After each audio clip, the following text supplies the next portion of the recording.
വീണ്ടും ഒരു medical miracle സംഭവിച്ചിരിക്കുകയാണ്. Affan എന്ന ചെറുപ്പക്കാരന്റെ ആരോഗ്യസ്ഥിതി വളരെയധികം മെച്ചപ്പെട്ടിരിക്കുകയാണ്.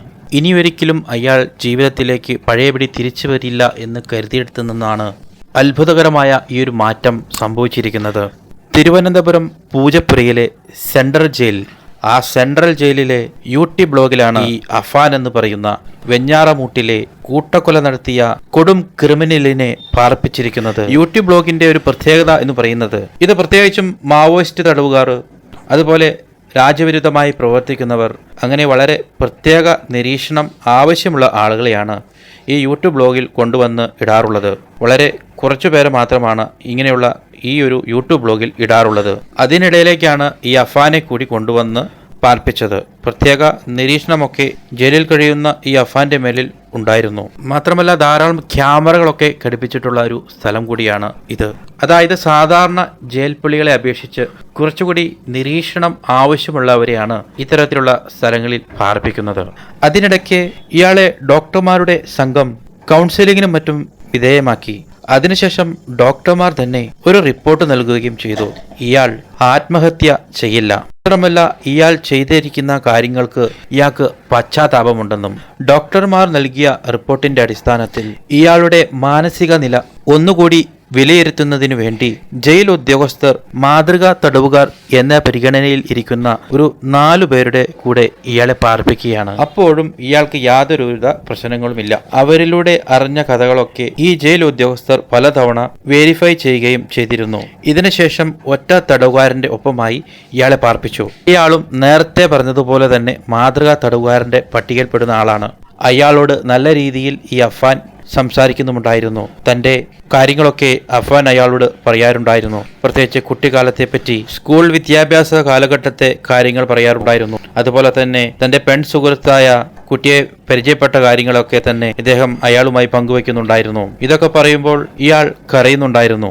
അഫാൻ എന്തെല്ലാം കാര്യങ്ങൾ പറയുന്നുണ്ടെന്നുള്ള വിവരങ്ങൾ ജയിൽ അധികൃതരോട് ഈ സഹതടവുകാരൻ പറയുന്നുമുണ്ടായിരുന്നു. അതിനായി എല്ലാ ദിവസവും സഹതടവിൽപ്പെട്ട വ്യക്തിയെ പോലീസ് ഉദ്യോഗസ്ഥർ വിളിച്ചു വരുത്തുകയും അഫാന്റെ വിവരങ്ങൾ കൃത്യമായി തന്നെ ഡെയിലി അപ്ഡേഷനായി നൽകുകയുമുണ്ടായിരുന്നു. സാധാരണയായി തടവ് വിളികൾക്ക് ലഭിക്കുന്നതിനപ്പുറമായി കുറച്ചുകൂടി ശ്രദ്ധയാണ് ഇയാളുടെ കാര്യത്തിൽ പോലീസ്, പ്രത്യേകിച്ചും ജയിൽ അധികൃതർ നൽകിയിരുന്നത്. അതിന്റെ പ്രധാന കാരണം ഇയാൾ പിടിക്കപ്പെടുന്ന സമയത്ത് തന്നെ എലിവിഷം കഴിച്ചിരുന്നു. അതിനുശേഷവും പലതവണ ജയിലിൽ ഉദ്യോഗസ്ഥരോട് പറയുമായിരുന്നു താൻ ആത്മഹത്യ ചെയ്യും എന്നൊക്കെ. അതുകൊണ്ടൊക്കെ തന്നെ ഒരു ആത്മഹത്യാ ശ്രമം എപ്പോൾ വേണമെങ്കിലും അഫാൻ നടത്തുമെന്നുള്ളൊരു സംശയം ജയിൽ ഉദ്യോഗസ്ഥർക്ക് ഉണ്ടായിരുന്നു. എന്നാൽ പിന്നീട് ജയിൽ ഉദ്യോഗസ്ഥർ വിചാരിച്ചത് ഇദ്ദേഹം ആത്മഹത്യ ചെയ്യാനുള്ള ആ ശ്രമമൊക്കെ ഉപേക്ഷിച്ചുവെന്നാണ്. അങ്ങനെ ഇരിക്കെയാണ് കഴിഞ്ഞ മാസം അവസാനം ഈ സഹതടവുകാരന്റെ തന്നെ മുണ്ട് തന്ത്രത്തിൽ കൈക്കലാക്കുന്നത്. അദ്ദേഹം ആ മുണ്ട് അലക്കാനിട്ടിരിക്കുകയായിരുന്നു. ബോധപൂർവം അതവിടുന്ന് അഫാൻ എടുക്കുകയായിരുന്നു. തുടർന്ന് ഇയാൾ അത് ടോയ്ലറ്റിൽ ഒളിപ്പിച്ചു. അന്നൊരു ഞായറാഴ്ച ആയതുകൊണ്ട് അന്ന് തടവുകാരെ സിനിമ കാണാൻ കൊണ്ടുപോകുമായിരുന്നു.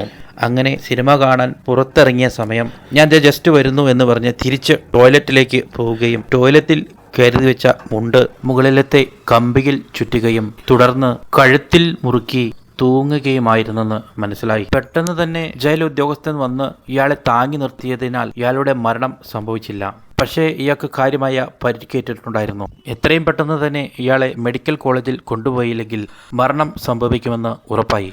തുടർന്ന് വളരെ പെട്ടെന്ന് തന്നെ മെഡിക്കൽ കോളേജിലേക്ക് എത്തിക്കുകയും അവിടെ എത്തിയ അഫാനെ പെട്ടെന്ന് വെന്റിലേറ്ററിലേക്ക് മാറ്റണമെന്നായി. അങ്ങനെ ജീവൻ നിലനിർത്താൻ വെന്റിലേറ്ററിൽ പ്രവേശിപ്പിച്ചു. അങ്ങനെയാണ് ഇത്രയും ദിവസം ഇയാൾ വെന്റിലേറ്ററിൽ കഴിയുന്നത്. വെന്റിലേറ്ററിൽ കഴിയുന്ന സമയത്ത് അഫാന് ഗുരുതരമായ ആരോഗ്യ പ്രശ്നങ്ങൾ തന്നെയായിരുന്നു ഉണ്ടായിരുന്നത്. രക്തസമ്മർദ്ദത്തിൽ പ്രശ്നമുണ്ട്, തലച്ചോറിലേക്ക് ഓക്സിജൻ എത്തുന്നതിൽ പ്രശ്നമുണ്ട്, ഇയാളുടെ ഞരമ്പുകൾക്ക് കേടുപാടുകൾ സംഭവിച്ചിട്ടുണ്ടോ എന്ന് സംശയമുണ്ട്. അങ്ങനെ പലതരത്തിലുള്ള ആശങ്കകൾ തന്നെയായിരുന്നു. ഒരുപക്ഷെ ഇയാൾ ഒരു വശം തളർന്നു പോയേക്കാം, ചിലപ്പോൾ കോമയിലാകാം, ദീർഘകാലം കോമയിൽ തന്നെ തുടർന്നു പോകാം. അങ്ങനെ പലതരത്തിലുള്ള വിവരങ്ങളാണ് നമ്മൾ മാധ്യമങ്ങൾ വഴി അറിഞ്ഞിട്ടുള്ളത്. ഏറ്റവും അവസാനമായി doctor B Sunil Kumar, medical കോളേജിലെ സൂപ്രണ്ടന്റ്, അറിയിച്ചതനുസരിച്ച് ഒരു കാര്യം ഉറപ്പായി. അഫാൻ ജീവിതത്തിലേക്ക് തിരിച്ചു വന്നിരിക്കുന്നു. അഫാനെ വെന്റിലേറ്ററിൽ നിന്നും മാറ്റി മറ്റൊരു മെഡിക്കൽ ICUവിൽ കഴിയുന്നു. അഫാൻ ഓരോരുത്തരെയായി തിരിച്ചറിയുന്നുമുണ്ട്. എൻ്റെ കൂടെ കഴിഞ്ഞ സഹ തടവുകാരനെ തിരിച്ചറിഞ്ഞു. ജയിലിൽ അദ്ദേഹത്തിന് ഏറ്റവും അടുപ്പമുണ്ടായിരുന്ന ജയിൽ ഉദ്യോഗസ്ഥരെ തിരിച്ചറിഞ്ഞു. അമ്മയുടെയും അപ്പൻ്റെയും ഫോട്ടോ കാണിച്ച് അതും തിരിച്ചറിയുന്നു. അതായത് അഫാന് ഓർമ്മശക്തി നഷ്ടപ്പെട്ടിട്ടില്ല എന്ന് തന്നെ മനസ്സിലാകുന്നത്. അതായത് ഇയാൾ കോമയിലേക്ക് പോയിട്ടില്ല എന്ന് മാത്രമല്ല, ഇയാൾക്ക് നല്ല ഓർമ്മശക്തിയും ഇപ്പോൾ ഉണ്ട്. എന്തിന് ആത്മഹത്യ ചെയ്തു എന്നുള്ള കാര്യത്തിന് അദ്ദേഹം വ്യക്തമായ മറുപടി നൽകിയില്ല. ആത്മഹത്യക്ക് തൊട്ടു മുൻപ് എന്താണ് മനസ്സിലുണ്ടായിരുന്നത് എന്നുള്ള കാര്യമൊന്നും അദ്ദേഹം ചോദിച്ചിട്ട് പറഞ്ഞതുമില്ല. മാത്രമല്ല, മുൻപ് കൊലപാതകം നടത്താനുള്ള കാരണം എന്താണെന്ന് ചോദിച്ചിട്ട് അതിനും വ്യക്തമായൊരു ആൻസർ പറയാൻ അതിനും അദ്ദേഹം ഉത്തരം നൽകിയില്ല. അതായത് അഫാന് കുറച്ച് ഭാഗം ഓർമ്മയുണ്ട്, കുറച്ച് ഭാഗം ഓർമ്മയില്ല. അതാണോ ഇനി അതല്ലെങ്കിൽ പോലീസിനോട് കള്ളം പറയുന്നതാണോ അല്ലെങ്കിൽ പറയാണ്ടിരിക്കുന്നതാണോ എന്നുള്ള കാര്യത്തിൽ വ്യക്തത വന്നിട്ടുമില്ല. ഇത്തരത്തിലുള്ള ഒരു കുറ്റകൃത്യം ചെയ്തയാൾ മരിച്ചു പോകുന്നതാ നല്ലത്, അല്ലെങ്കിൽ കോമയിൽ തന്നെ തുടരട്ടെ എന്ന് തുടങ്ങിയ അഭിപ്രായങ്ങളൊക്കെ ആളുകളുടെ ഇടയിൽ ഉണ്ടായിരുന്നു. എന്നാൽ മെഡിക്കൽ മിറാക്കിൾ പോലെ അഫാൻ ഇപ്പോൾ ജീവിതത്തിലേക്ക് തിരിച്ചു വന്നിരിക്കുകയാണ്. അതേപോലെ തന്നെ സമാനമായ ഒരു കേസും കേരളത്തിൽ നടന്നിട്ടുണ്ട്. 95% ആൾ കോമയിലേക്കോ അല്ലെങ്കിൽ മരണപ്പെട്ടു പോകുമെന്ന് പറഞ്ഞിടത്തു നിന്നാണ് പൂർണ്ണമായും ആരോഗ്യവാനായി തിരിച്ചു വന്നത്.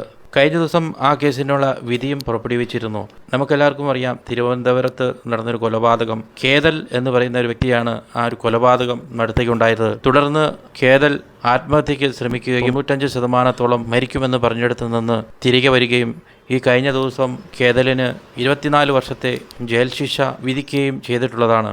അതുപോലെ തന്നെ അഫാന്റെ കാര്യത്തിലേക്ക് വരുമ്പോഴും ഒരു വലിയ മിറാക്കിൾ പോലെ പൂർണ്ണ ആരോഗ്യവാനായി ഓർമ്മശക്തിയും നഷ്ടപ്പെടാതെ ജീവിതത്തിലേക്ക് തിരിച്ചു വന്നിരിക്കുകയാണ്. അപ്പോൾ എന്തൊക്കെയായാലും വീഡിയോ ഇവിടെ അവസാനിക്കുകയാണ്.